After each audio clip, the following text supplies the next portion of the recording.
Assalamualaikum warahmatullahi wabarakatuh.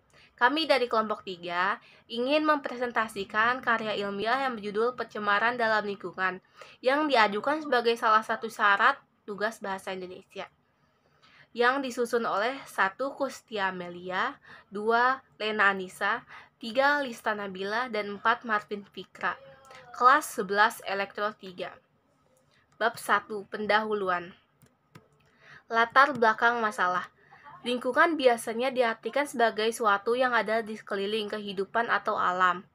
Lingkungan adalah kumpulan dari segala sesuatu yang membentuk kondisi dan akan mempengaruhi secara langsung maupun tidak langsung, baik untuk kehidupan dalam bentuk individu maupun komunitas. Pada tempat tertentu, masalah merupakan suatu yang sangat populer, banyak yang dibahas oleh kalangan masyarakat di seluruh permukaan bumi ini. Masalah merupakan suatu masalah yang sangat perlu mendapatkan penaungan secara serius oleh pihak untuk dapat mengatasi akibat buruk yang terjadi karena pencemaran. Bahkan mungkin untuk mencegah sampai terjadinya pencemaran lingkungan terjadi bila daur ulang materi dalam lingkungan hidup mengalami perubahan, sehingga meningkatkan hal struktur maupun fungsi yang terganggu, ketidakseimbangan struktur dan fungsi daur ulang karena materi, proses alam, atau juga karena perbuatan manusia. Dalam abad modern ini, banyak kegiatan atau perbuatan manusia untuk memenuhi kehidupan biologi maupun teknologi, sehingga banyak yang menimbulkan secara pencemaran lingkungan. Manusia adalah satu-satunya komponen lingkungan hidup yang memiliki kemampuan untuk sengaja mengubah keadaan lingkungan hidup. Dalam usaha mengubah lingkungan hidup dengan bertujuan untuk meningkatkan kesejahteraan hidup dan dapat menimbulkan masalah yang disebut pencemaran, manusia juga dapat mengubah keadaan lingkungan yang tercemar apabila perbuatannya ini menjadi lingkungan yang lebih baik. Keadaan yang seimbang dapat mengurangi terjadinya pencemaran lingkungan, bahkan diharapkan dapat mencegah terjadinya pencemaran. Ditinjau dari segi ilmu kimia, yang disebut pencemaran lingkungan adalah peristiwa penyebaran bahan kimia dengan kadar tertentu dapat mengubah keadaan keseimbangan pada materi daur ulang, baik keadaan maupun fungsi-fungsi yang mengganggu manusia. Pencemaran lingkungan ini perlu dapat menangani secara serius oleh semua pihak, karena lingkungan dapat menimbulkan gangguan terhadap kesejahteraan, kesehatan, bahkan berdampak terhadap jiwa manusia.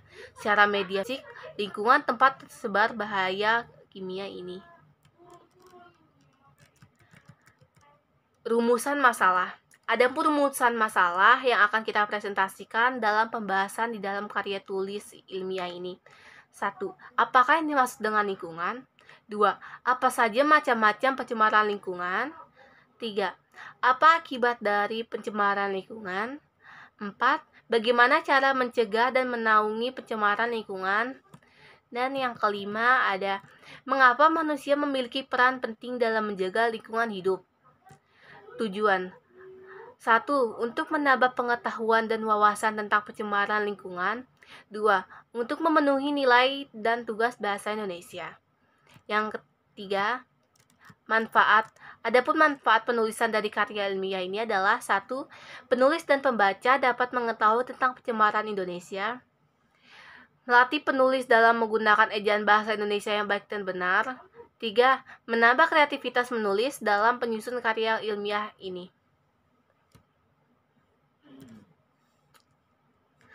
Oke guys, kelar.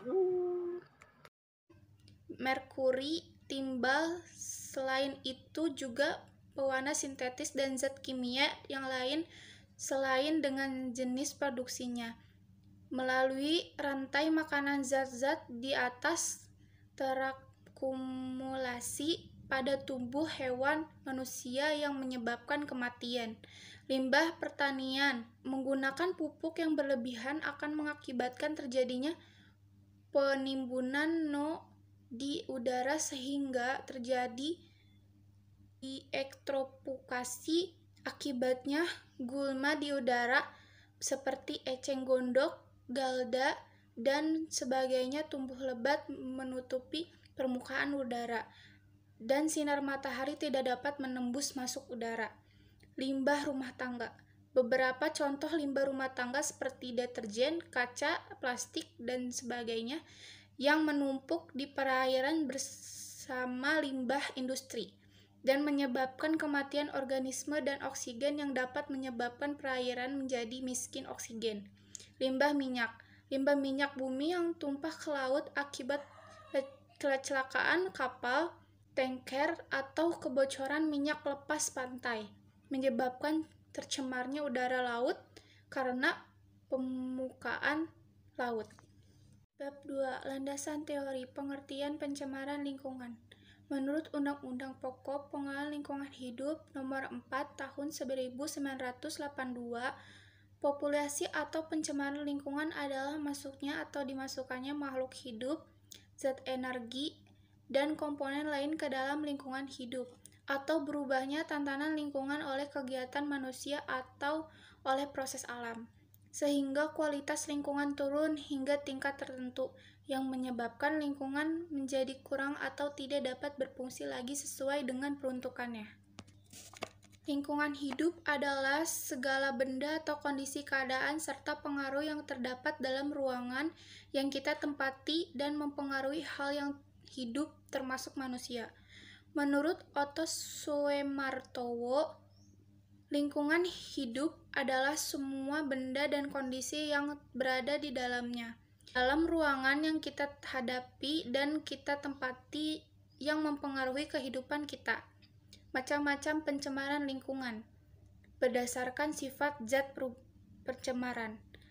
Pencemaran biologis. Pencemaran biologis adalah pencemaran yang disebabkan oleh adanya mikroorganisme seperti Salmonella typhosa.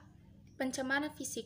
Pencemaran fisik adalah pencemaran yang disebabkan oleh benda cair, benda padat, maupun gas seperti kaleng, plastik, kaca, dan karet. Pencemaran kimiawi. Pencemaran kimiawi adalah pencemaran yang disebabkan oleh zat kimia seperti adanya senyawa logam, deterjen, asam sulfat, dan lain-lain. Pencemaran air dapat berupa limbah industri yang dapat berupa jenis logam berat seperti kadmium. Dilindungi oleh minyak dengan ketebalan tertentu akibat yang ditimbulkan. Cahaya matahari tidak dapat menembus ke dalam udara. Fitoplankton tidak dapat hidup karena dapat berfotosintesis. Pertukaran udara dari udara dan sebaliknya menjadi terganggu.